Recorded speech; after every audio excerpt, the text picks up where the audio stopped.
Bem-vindos ao nosso Pode Sim, eu sou Carlos Luiz. É uma alegria, compartilhar esse momento com vocês.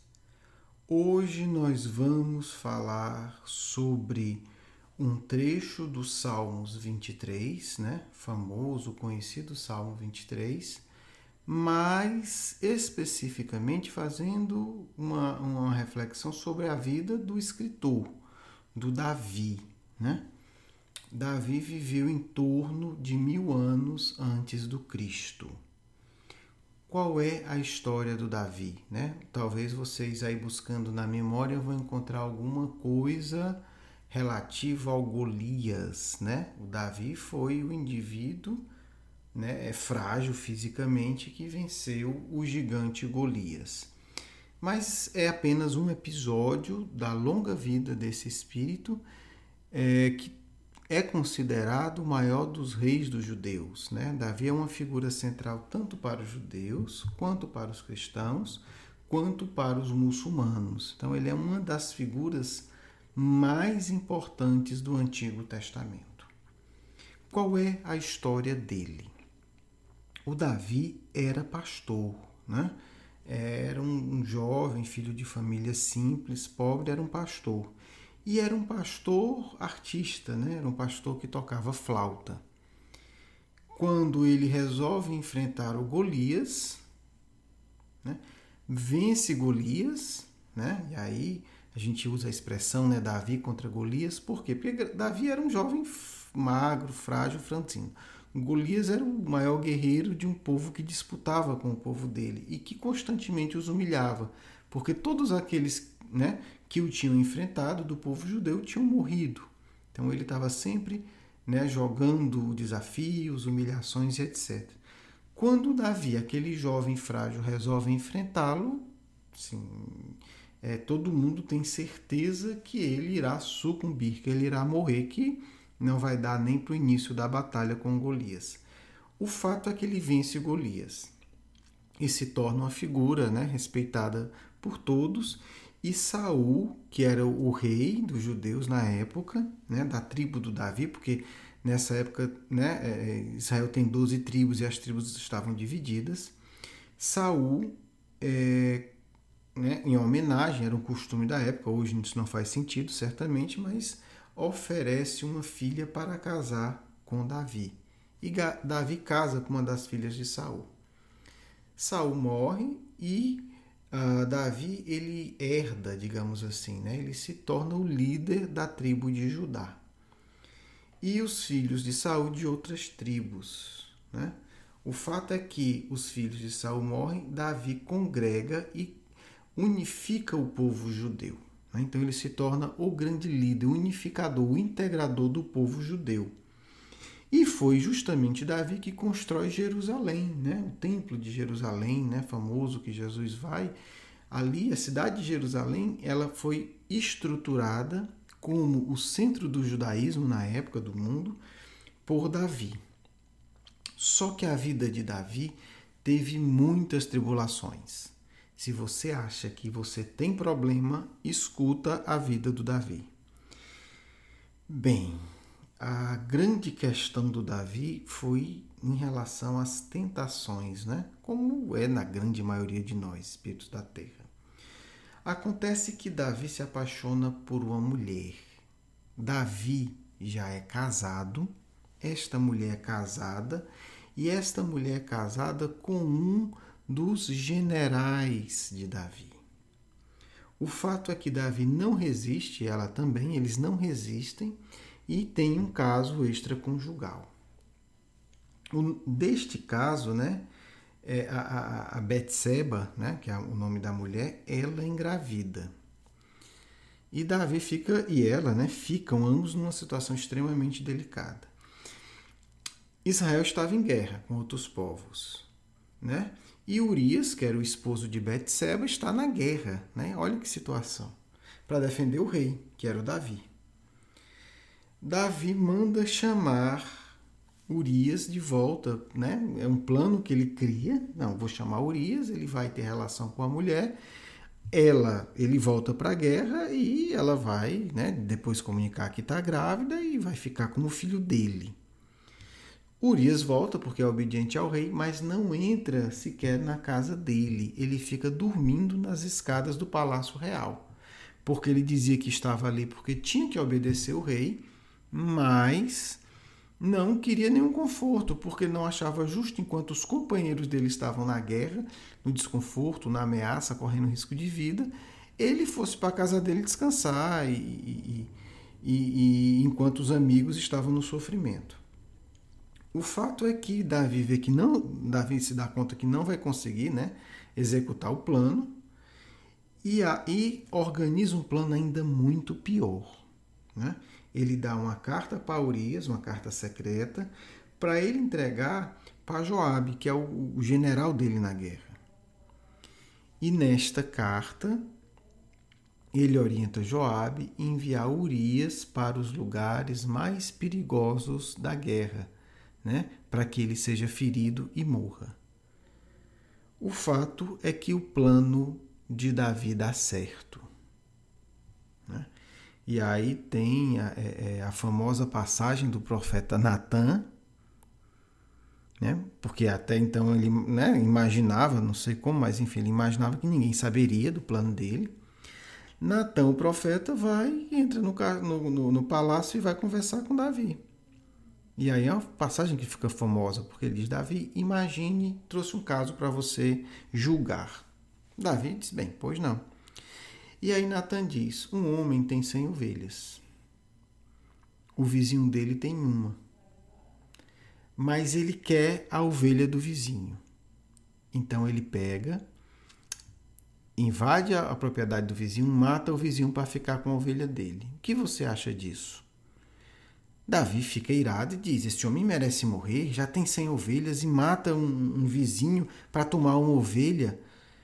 Natan olha para Davi e diz: Davi, este homem é você, porque você fez isso com Urias. Você poderia ter todas as mulheres do reino, mas você cobiça Urias, né, que tinha uma mulher, e o mata.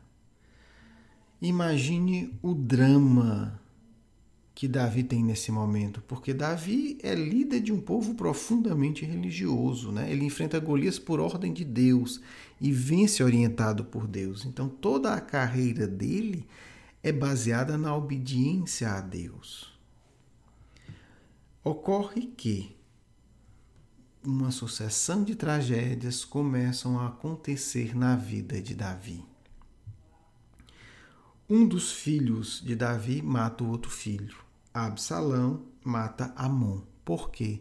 Porque Amon, filho de Davi, tinha estuprado a filha de Davi. Imagine o drama que esse homem viveu. O peso na consciência, esse drama cruel em família, quer dizer, um filho que violenta uma filha e que é morto pelo outro filho. Não bastasse, Absalão inicia uma revolta contra Davi. Ele quer tomar à força o reino. E se estabelece uma guerra.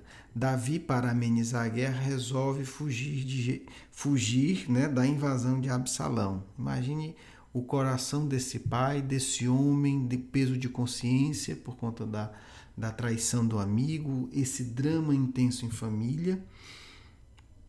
E Davi resolve fugir. Depois, né, o general, o Joabe, mata Absalão e Davi retorna e reassume o reino. Bem, essa é a história de Davi, o homem que escreveu os Salmos. É importante entender isso. Porque o que são os Salmos, né? Há toda uma discussão se foi ele que escreveu tudo, se não foi, né? E aí fica sempre em aberto, a não ser só quando a gente desencarnar e tiver acesso a estudar esse tema específico. Mas o fato é que pelo menos grande parte foi ele que escreveu, porque ele era um poeta, ele era um artista, ele era um músico, ele era, né, além de um rei político. Então o que acontece? E aí a gente vê em Davi essa experiência do jovem, né, vitorioso, de ascensão social inimaginável, principalmente para a época, que chega ao ápice, mas que se perde nesse ápice. né? Que se corrompeu, né? Davi se corrompeu e teve que enfrentar um profundo drama familiar. E aí a gente vê um homem que enfrentou e que lidou com as mais diversas dores. Porque os salmos, eles são, na verdade, orações. São 150 orações em que expressa a relação do homem, do ser encarnado com Deus. Né? A alegria, a tristeza, o ódio, a dor, o desespero, a angústia. Então, nessas orações, Davi vai colocar toda a sua experiência, porque no final da vida, ao longo de todo esse processo que a gente, né, sabe que só pode ter sido extremamente doloroso, é que ele vai ter essa sensibilidade. Né? E aí a gente lembra do Leon Denis.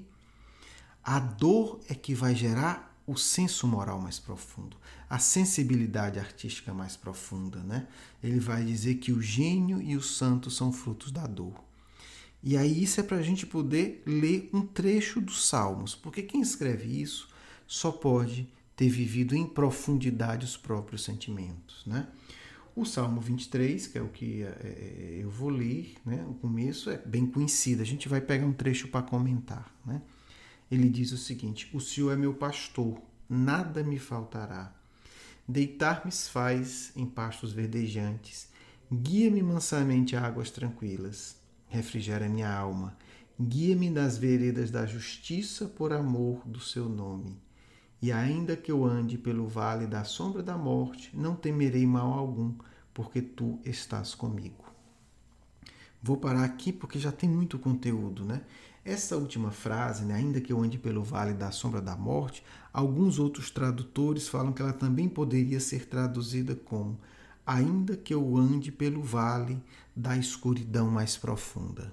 Né? E aí esse é o tópico, o tema central que eu queria apresentar hoje. Davi andou pela escuridão mais profunda. Davi andou pela dor da alma mais angustiada, daquele que traiu um amigo, daquele que traiu alguém que estava dando a vida para defender o reino que ele era a figura central. Né? Traiu, né, deitando com a sua esposa, traiu mandando ele para a morte. Depois ele tem que enfrentar todo esse drama familiar, né? De incesto, de assassinato, de estupro, de angústia, de traição do filho. Então, quando Davi fala, né, a fé dele, que ele é capaz de atravessar o vale da escuridão mais profunda, ele sabe o que está dizendo. Né? Ele teve que olhar para a própria escuridão e se perdoar. Né? Ele teve que se perdoar. Ele teve essa grandeza de se perdoar. Porque ele poderia simplesmente ter dito: eu não presto, não sirvo para nada a Deus. Ou vou viver uma vida de farra, ou vou viver uma vida de autoflagelação, né? Que é muito parecida com a vida de autodestruição pela suposta alegria. Davi foi esse indivíduo que andou pela escuridão mais profunda. E é uma história grandiosa porque toca a todos nós, né? Porque todos nós temos tragédias em algum nível parecida. Todos nós já nos traímos, todos nós já traímos outra pessoa. Nessa encarnação, com certeza, mas no passado, com certeza, traições ainda mais profundas, como a de Davi, ou muito piores. Né? E aí que a fé em Deus funciona. Porque se a gente tem fé em Deus, a gente sabe que independente da escuridão em que nós nos metemos, né, Ele não nos faltará. Ele estará conosco. Então, é um trecho que merece ser pensado e, acima de tudo, sentido. Né? Quais são os vales da escuridão mais profunda que eu já entrei, que eu já atravessei?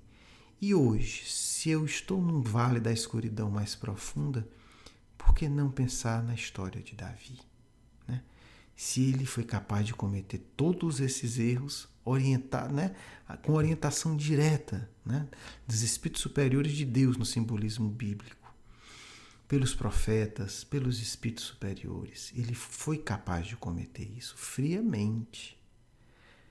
E foi capaz de se reerguer, porque é que nós também não podemos nos dar uma chance de soerguimento moral, né?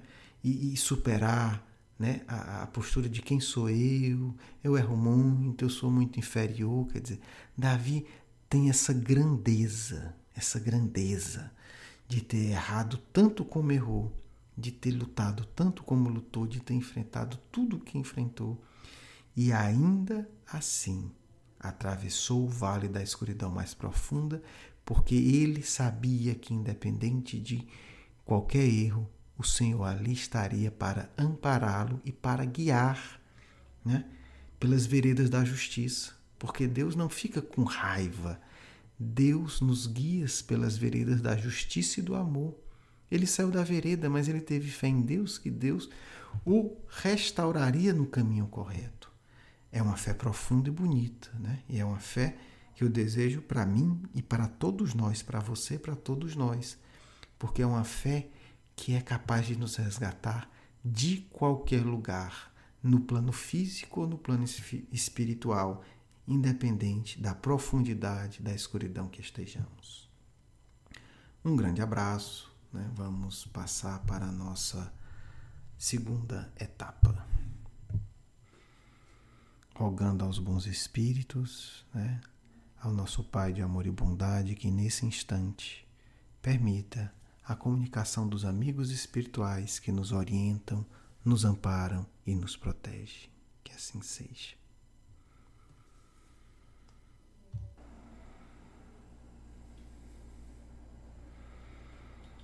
Paz e alegria em vossos corações. Que o Cristo seja a luz poderosa a vos guiar por todos os caminhos da iniquidade, orientando a saída luminosa para o reino dos céus.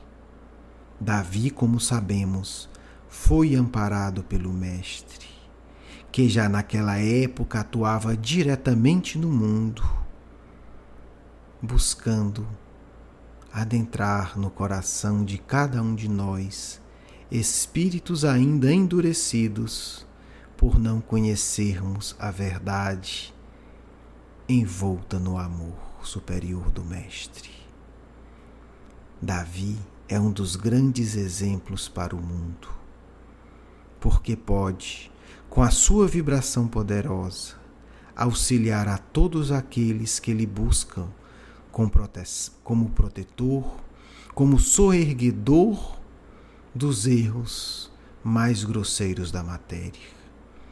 Os espíritos vivem, os espíritos trabalham, os espíritos amam, e existe em nosso plano uma estrutura de trabalho emocional, porque aquele que errou em um setor se torna mais sábio nele e mais apto a auxiliar os irmãos menores da terra, que também erram de forma equivalente ou parecida.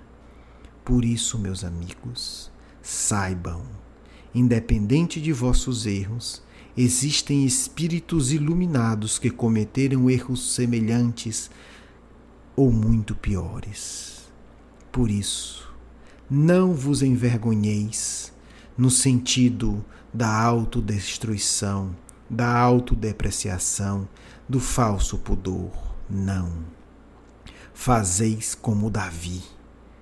Erguei-vos sempre, olhai para o alto, caí em si e sofrei sim pelos vossos erros, mas com o sofrimento que reconstrói o ser, com o sofrimento que não imobiliza a alma, com o sofrimento que vos torna mais belos e mais fortes, e sereis capazes de dizer, repetindo a palavra desse verdadeiro mestre da sabedoria antiga: andarei sempre que necessário pelos vales da sombra, porque ali habitei como pecador, e hoje retorno lá como servidor de um mestre superior. Sabeis, portanto, que vossos erros vos tornarão mais capazes de servir em nome do Cristo. Sabei, portanto, que vossos equívocos vos tornarão mais compreensivos e mais poderosos no auxílio de vossos irmãos menores. Amigos queridos, não duvidei da sabedoria do Pai. Cada erro cometido se torna no coração do Espírito de boa vontade, em sabedoria profunda e eterna. Cada mágoa gerada se tornará para o seguidor verdadeiro do Cordeiro de Deus, em paz, em luz, em luminosidade eterna. Que vossos corações sempre se curvem ao mais alto ante a vossa pequenez e o vosso equívoco, para em seguida e imediatamente erguerem-se e suplicarem ao Mestre: Senhor, estou no vale escuro dos meus erros. Socorrei-me, ajudai-me, para daqui que eu saia e possa seguir o caminho, a verdade e a vida, as veredas do verdadeiro amor e da paz. Do vosso irmão e amigo, Caibar Schutel.